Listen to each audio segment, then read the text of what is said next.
Russia, 1917.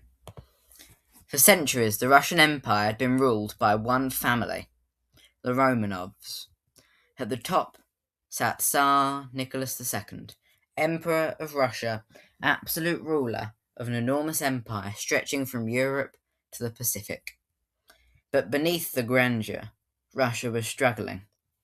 Millions of ordinary people lived in poverty. Workers faced terrible conditions. Peasants had little land. Political opposition was brutally suppressed. And then came the First World War. Russia entered the war in 1914 expecting victory. Instead, it suffered devastating losses. Millions of soldiers were killed, wounded, or captured. Food became scarce, the economy began to collapse, and confidence in the Tsar disappeared. Then, in February 1917, the people of Petrograd took to the streets. Within days, Nicholas II had abdicated. The Romanov dynasty was over. But Russia wasn't at peace, because while one revolution had brought down the Tsar, another was waiting.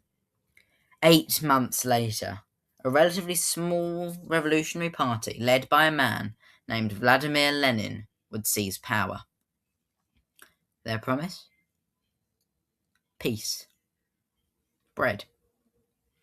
Land. Their ambition? To create a completely new kind of state. And over the next few years, Russia would descend into civil war, revolution, and extraordinary political upheaval. And out of that chaos would emerge a country that would dominate world politics for much of the 20th century. The Union of Soviet Socialist Republics, the USSR.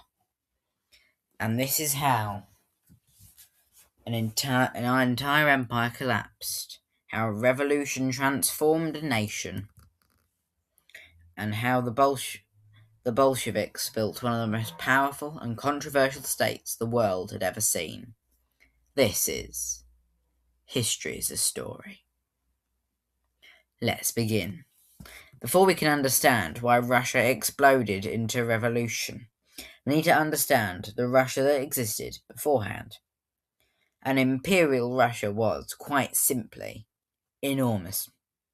But for all of its size and power, life for the majority of people was incredibly difficult.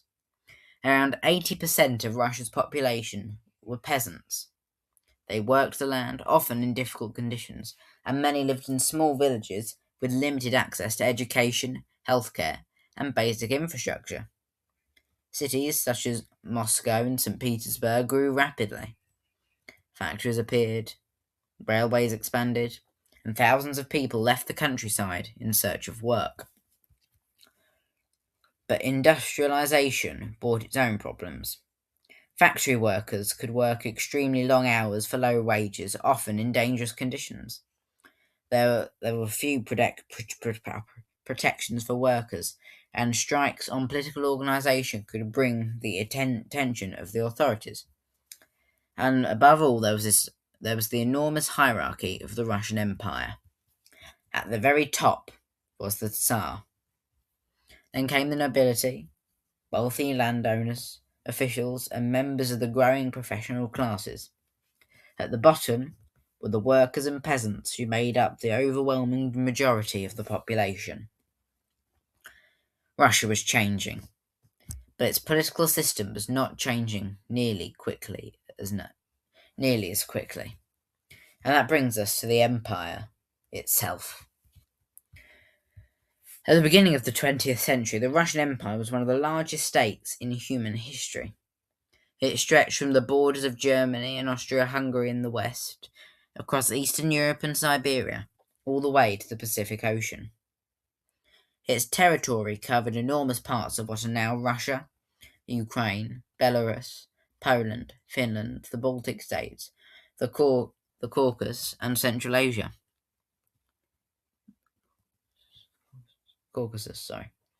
And it was home to hundreds of different peoples, languages, cultures, and religions. And ruling all of this was the Romanov dynasty. The Romanovs had ruled Russia since 1613. For generations, the Tsars had possessed enormous political power. Russia was not a parliamentary democracy. The Tsar was an autocrat. In simple terms, that meant the Tsar claimed supreme authority over the state. There was a parliament of sorts, the Duma, but its powers were limited, particularly before the upheavals of 1905. Political opposition was heavily restricted. The secret police monitored revolutionary movements. Censorship was widespread, and organisations calling for the overthrow of the monarchy were treated as a serious threat. But the empire had a problem. It was trying to maintain an old political system whilst its society was rapidly changing. Industrial workers were becoming increasingly important. Universities were producing new generations of educated Russians. Socialist and revolutionary ideas were spreading, and more people were beginning to question the simple idea that stood at the heart of Russian politics for centuries. Should one man really have absolute power over an entire empire? That man was, of course, Nicholas II. Nicholas II had become Tsar in 1894, following the death of his father, Alexander III. He was not the sort of revolutionary villain that later Soviet propaganda sometimes portrayed him as. In fact, Nicholas was often described as quiet, polite, and deeply devoted to his family. But there was one thing he believed very strongly. He believed that his authority came from God. He believed that it was his responsibility to preserve the autocracy that his ancestors had passed down to him. Nicholas married Princess Alex of Hesse, who became known as Empress Alexandra Feodorovna.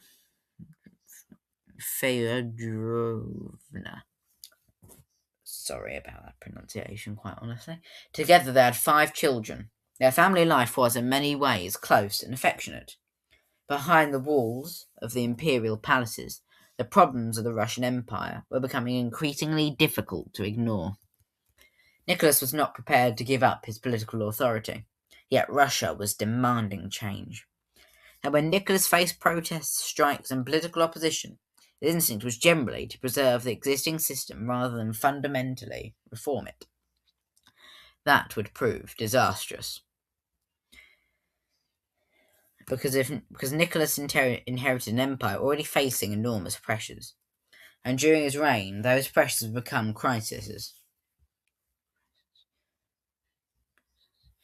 The first major warning came in 1905. Russia went to war with Japan. It expected victory. Instead, it suffered a humiliating defeat. Economic problems, political dissatisfaction, and anger at the government combined with the military disaster. Then, on 22nd of January 1905, thousands of peaceful protesters marched towards the Winter Palace in St. Petersburg. They wanted to present a petition to the Tsar. They were met by soldiers. The soldiers opened fire. The day became known as Bloody Sunday. And suddenly, the idea of the Tsar as a benevolent father figure protecting his people became much harder to maintain. Strikes spread, protests erupted, revolutionary groups became more active. Nicholas was forced to make concessions, including the creation of the Duma. But the fundamental structure of the Tsarist rule survived. The Romanovs survived, Nicholas survived, for the moment. But the events of 1905 had revealed something crucial. The Russian Empire was no longer as stable as it appeared, and 12 years later, that instability would bring the entire system crashing down. Because in 1917, the people who had once demanded reform would demand something far more radical. They would demand revolution. By 1905, Russia was already under enormous pressure. But then Nicholas II made a decision that would make everything... I'm sorry, there appears to be a mistake here. I accidentally repeated the bit about the Russo-Japanese War. So sorry, let me just find my place again. And back home, anger was growing. Workers were frustrated by poor conditions, peasants wanted land, liberals wanted political reform, revolutionaries wanted to overthrow the entire system. Then came the 22nd of January 1905. Thousands of workers and their families gathered in St. Petersburg. They were led by a priest named Georgy Rapon. Many of the protests were not necessarily demanding the destruction of the monarchy. Many still believed that the Tsar cared about his people. They wanted better working conditions, higher wages, political reform, and an end to the war. They carried religious icons and portraits of Nicholas II.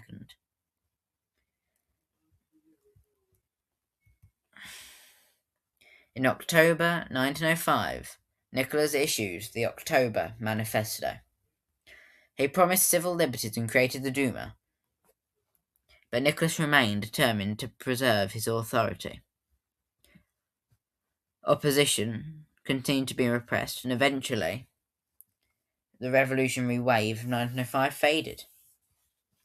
The Romanov dynasty had survived, but something fundamental had changed. For the first time in generations, millions of Russians had openly challenged the authority of the Tsar, and the government had just discovered how fragile its position could be. The revolution of 1905 had failed to overthrow Nicholas II, but had left behind a warning. Russia had not been fixed. It had simply been given another 12 years. There was one man who became almost impossible to separate from the story of the final years of the Romanov dynasty. His name was Grigory Rasputin. To some, he was a holy man. To others, he was a dangerous fraud. And to many Russians, he became the symbol of everything that was wrong with the imperial court. To understand Rasputin's extraordinary influence, we need to understand why the Romanov family trusted him in the first place. Nicholas and Alexandra had 5 children. Their only son was Alexei. And Alexei had a terrible secret. He suffered from hemophilia, a condition that prevented his blood from clotting normally. At a time when modern treatments were unavailable, and even an apparently minor injury could become extremely dangerous. Alexandra was terrified. She had finally given birth to the male heir the dynasty desperately needed, but his health was incredibly fragile. Then, sometime around 1905, Rasputin entered their lives. He was a peasant from Siberia who had developed a reputation as a religious mystic and spiritual healer. He travelled to St. Petersburg and eventually came to the attention of members of the aristocracy. Most importantly, he was introduced to Alexandra. When Alexei suffered a medical crisis, Rasputin appeared to calm him. Exactly how he managed this remains debated. He may have helped simply by reassuring the boy and his mother. He may have persuaded doctors to stop treatments that could have made bleeding worse. Or there may have been other factors involved. Whatever the explanation, Alexandra became convinced that Rasputin could help her son, and that made him extraordinarily important to the imperial family. Rasputin gained access to the royal household. He advised Alexandra. He communicated with members of the court. And increasingly,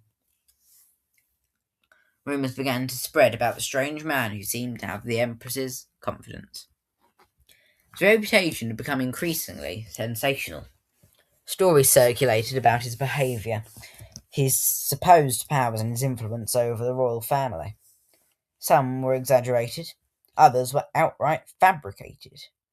But the rumours mattered, because Russia was already deeply suspicious in the monarchy.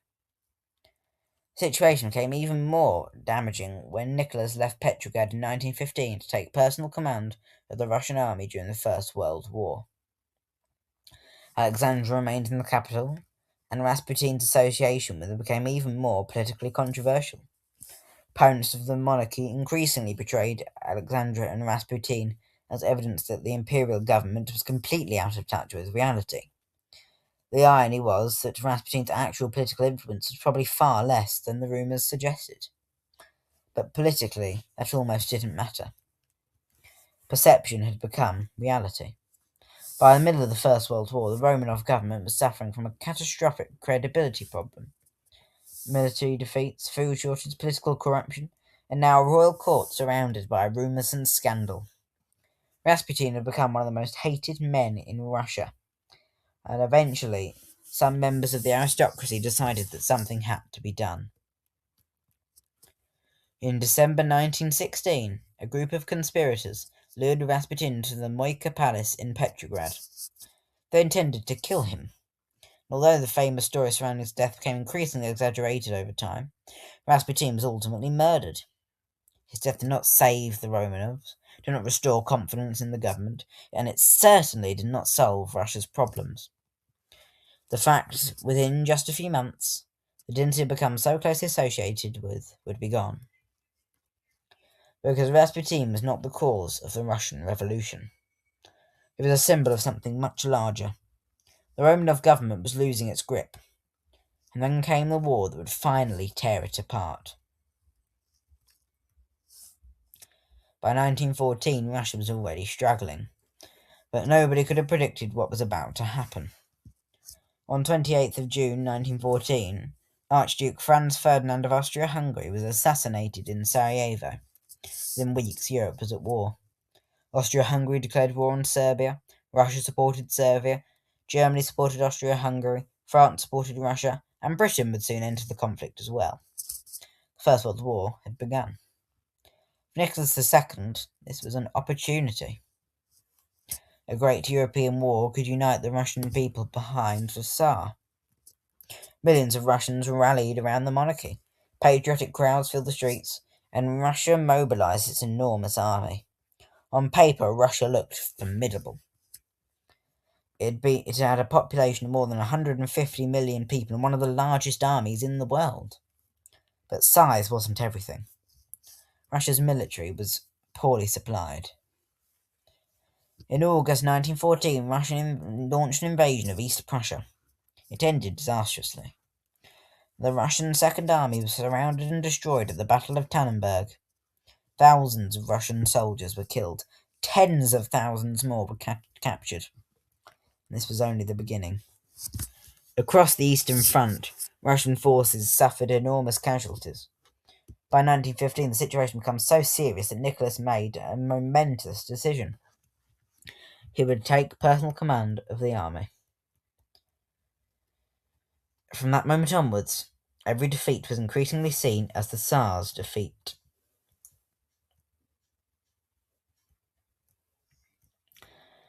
But the greatest threat wasn't simply political. It was economic. The war was consuming enormous amounts of money and resources. Factories were struggling to keep up with military demand. The railways were overloaded, inflation soared. In the cities, food became increasingly difficult to obtain. Bread queues became a familiar sight, workers were angry, soldiers were exhausted. And the longer the war continued, the more the Russian people began asking a dangerous question. Why are we still fighting? By 1916, Russia had suffered millions of casualties. The army was still enormous, but morale was collapsing. Desertions increased, discipline weakened, and confidence in Nicholas II was disappearing. The Tsar had entered the war hoping it would strengthen his position. Instead, the war had exposed almost every weakness in his government. Russia was becoming a pressure cooker, and all it needed was one final spark. That spark would come in the streets of Petrograd. February 1917. For months, Russia had been struggling. The war was going badly, food was becoming increasingly scarce, prices were rising, factories were struggling, and the people of Petrograd were becoming increasingly angry. Then, on the 23rd of February 1917, a march on the modern 8th of March on the modern Gregorian calendar, demonstrations began. It was International Women's Day. Thousands of women, many of them factory workers, took to the streets demanding bread and an end to the sore shortages. What began as demonstrations quickly grew. Workers left their factories, more people joined the crowds, and within days, Petrograd was paralysed by strikes. The government ordered the army to restore order, but there was a problem. The soldiers were hungry too. Many of them were peasants who had been taken from their homes and sent to fight a war they increasingly no longer believed in. Some soldiers refused to fire on the demonstrators, others began joining them. The very first army Nicholas II depended on to defend his regime was beginning to turn against it. Petrograd was slipping out of government control. Nicholas was far away from the capital at military headquarters in Mogilev and was receiving reports of unrest. But he initially believed the situation could be contained.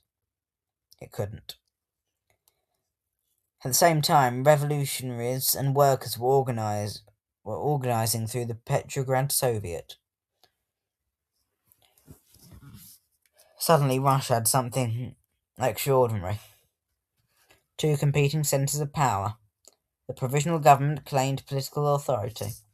The Petrograd Soviet claimed to represent both workers and soldiers. And Nicholas was rapidly losing control of both. Then came the final blow. Nicholas attempted to return to Petrograd. His train was stopped. His generals and political advisers increasingly urged him to abdicate. On the 2nd of March 1917, Nicholas II finally gave in. He abdicated the throne. After more than 3 centuries, the Romanov dynasty was finished. The man who had been the Tsar of Russia was no longer Tsar, and the empire that his family had ruled for generations had lost his monarch. And Nicholas's final words as Tsar was effectively the end of an era. But here's the extraordinary part. The revolution has achieved what generations of opponents of the Romanovs had failed to do. It brought down the Tsar, but they hadn't brought stability. They hadn't ended the war, they hadn't solved the food shortages, and they certainly hadn't decided what Russia would become next. The monarchy was gone, but Russia was still at war, and now 2 major forces were competing for power. The provisional government and the Soviet. And the Tsar in exile, watching all of this unfold, was a revolutionary who had been waiting years for his opportunity. His name was Vladimir Lenin, and he was about to return to Russia. The revolution wasn't over. It had only just begun. I'm going to end that first half of this episode here, because otherwise the episode will become far too long. I hope you enjoyed this first part of the episode on the final years of the Russian Empire. And next time we're going to be covering the rise of the Union of Soviet Socialist Republics, the USSR. Good night.